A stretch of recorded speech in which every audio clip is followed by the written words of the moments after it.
Okay, I wanted a video that I think because there's stuff that there's an experience I've had that I think it's good to relate to others,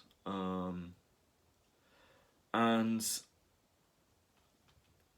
it's taken other people to tell me this on YouTube, but I do think that's so I'm indebted to them, really. But I want to talk about this myself because I think it's quite important. So, there's this guy on YouTube called Looks Maxing, or some Men's Looks Maxing or something. He's like this German guy. He talks a lot about self-improvement. And it's quite interesting because he was talking about Andrew Tate, and with a lot of people in that sort of within that sort of world, like Hamza and First Man, they're very positively disposed to Andrew Tate. I'm not saying they agree with everything that he does, but I was quite surprised with this video because this guy was very, well, not absurdly anti-Tate, but he was much more seeing him as a bad role model than other people were, than like Hamza or First Man have. Not to say that I them necessarily would say he's perfect either.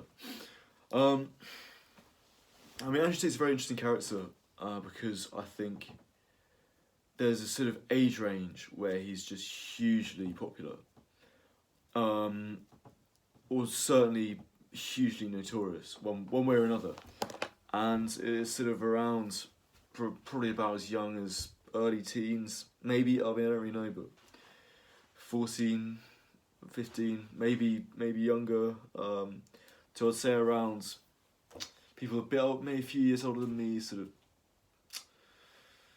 20, 24, 25, that kind of age. That's like, he's hugely popular. There's a massive category in between that of people who are older than that, who don't really seem to know who he is. I mean, I think most people have heard about him, especially now. Now he's been arrested and everything else. But there's a sort of age range where he's just enormous, and it makes me very interested. I think I'd love to see him on more sort of mainstream podcasts. You know, I mean, I think there's a lot of speculation about whether he'd go on Joe Rogan, which I think he would. It'd definitely be up for, which would just be amazing, wouldn't it? See him on. I don't know. I just think I want to see him battle out his ideas with someone who's a bit more mainstream, and the kind of people he's been talking to a lot of the time. I mean, Lex Friedman was talking about having him on. I'd love to see Jordan Peterson talk about him. Because I mean, this is what I mean. Like, Jordan Peterson's just not in that kind of. You'd think he's in that circle, but.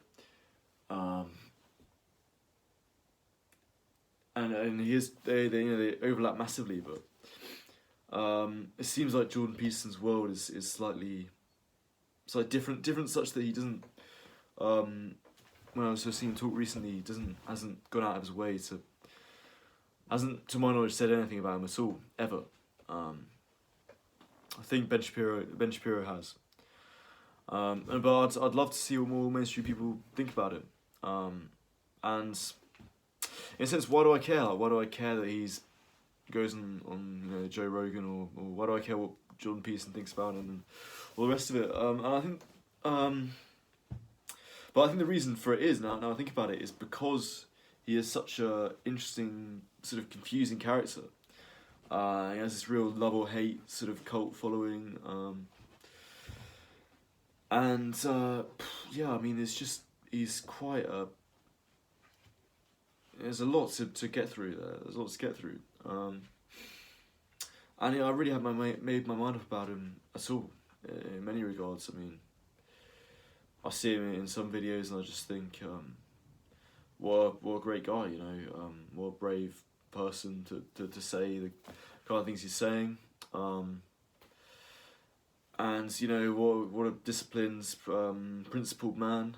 I really look up to him, and then I see other videos, and I just think, what a horrible person. Stuff about him wanting to beat up a woman. Like, I mean, there's that video where he's sort of like saying what would happen if a woman tried to use a machete on him, and he sort of. And he sort of says how he beat the woman up and stuff. And yeah, there's just loads of videos like that, and they're taken, like, fair enough, they're taken out of context, but it's still not great in my book. It still doesn't sound fantastic. Even if you're allowing sort of provocative nature. And I think his whole business about the cam girls is pretty. I mean, he's a really clever guy, really interesting businessman. I think the sort of 100 rules for business are really fascinating, but he is prepared to compromise some principles, I think, which isn't a good quality, and he's less of a person doing that. And I know some of the things that Tristan as well, like, in a sense he seems like he's a better Andrew, but like some of the stuff he comes out with as well, like there was a he was on Mike Thurston's podcast, and I don't know, I mean, just, well, it's quite interesting because there's one thing that Tristan Tate said that I think it was quite interesting. He said women are very servile creatures, and that sounds like a really outrageous thing to say on the face of it. But then you sort of look at the context it was said in, and he was saying, how it's really romantic when his girlfriend makes him a coffee in the morning, and it's quite an uncomfortable thing to admit. But I think there is something about, like, a girl, like, doing something like that for you that is really romantic to a guy. And I think girls seem to be that's like a love language for a lot of girls, is being, doing sort of servile things like that. But obviously it sounds really bad when you put it like that. And they use words creatures, which in the context just sounds really bad. Yeah, it's weird. They're really weird, interesting characters. But I think there is a danger to consuming too much of their content that I've become aware of from this Men's Looks Magazine guide. And that is quite aside from the sort of controversial stuff, is he's not very practical when it comes to actually telling people how to improve their life. And that's fair enough, because I think, well, no, it's not fair enough, but on the one hand, it's like, at the end of the day, you just got to grit your teeth and do what's necessary. I get that, and that's kind of the argument he puts forward. But at the same time, I think there's so much more to, there's so much more to making a success of yourself than just purely gritting your teeth and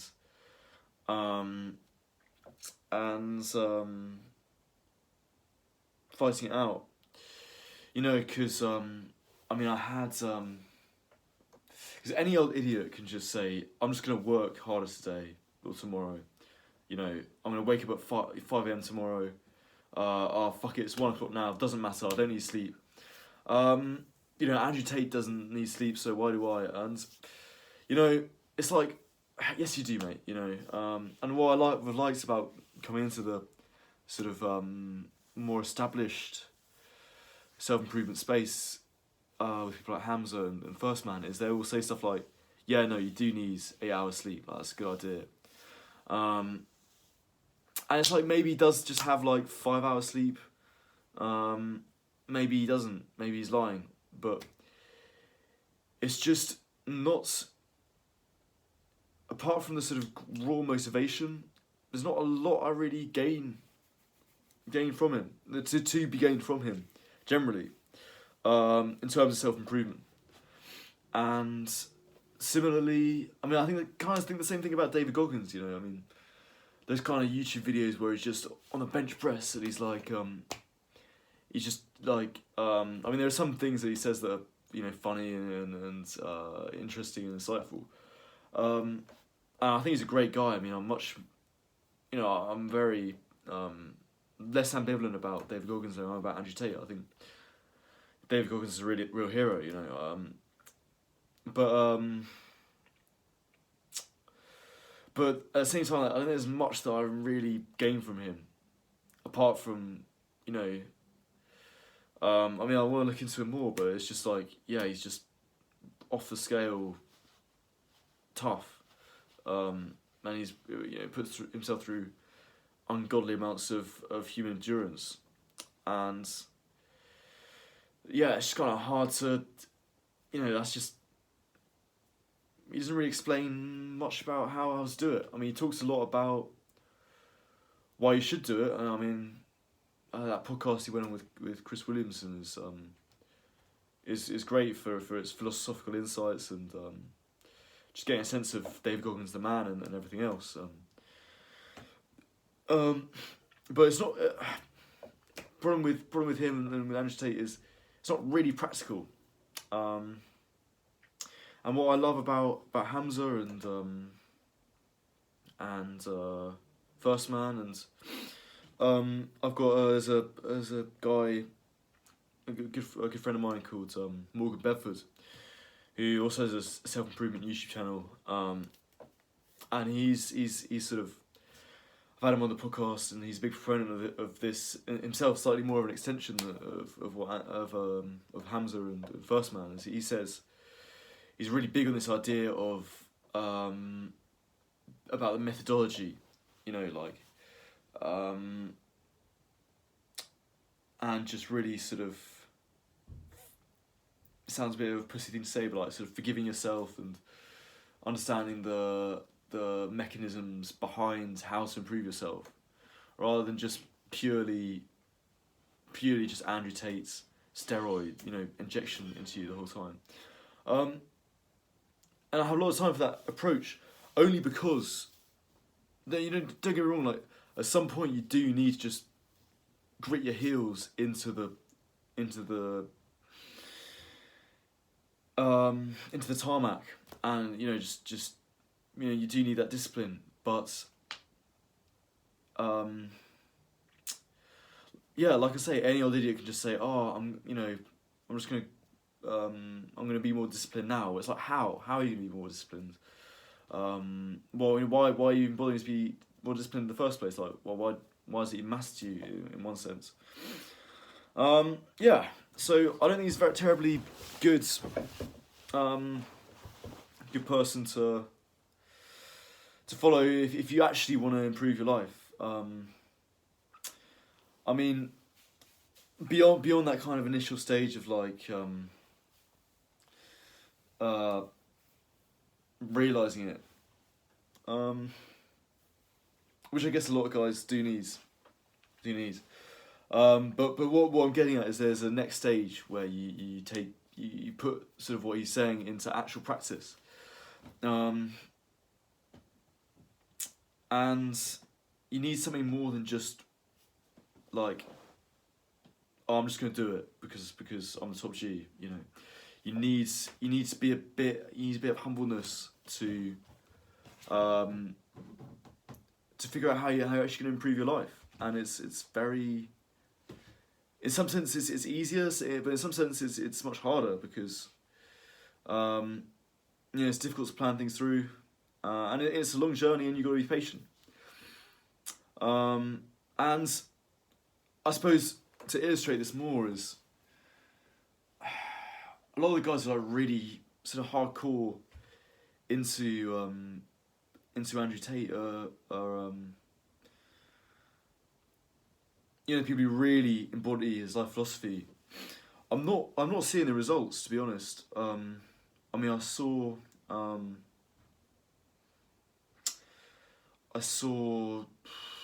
was at this sort of social gathering, and I met someone who was like really into Andrew Tate, and he was it was weird. He was just, I've never seen someone less like Andrew Tate. I mean, I think he went gym a bit, but he just looked like a bit of a nerd, and he was like, oh yeah, you're into Andrew Tate, we had a chat about it, but he might as well have never watched any of his videos for how he presents himself, really. And then I see people who are more into more practical self-improvement, like my friend Morgan, and you just see the results when you start doing it properly, and yeah, I don't know, I just think there are a lot of people like that who just watch Andrew Tate podcasts and but doesn't necessarily have an effect. So yeah, that's my thoughts on him. I mean, that doesn't mean I don't want to give credit where credit's due, because I have a lot of respect for him. I mean, if he is a human trafficker, then he's different to what I thought he was. But I do get I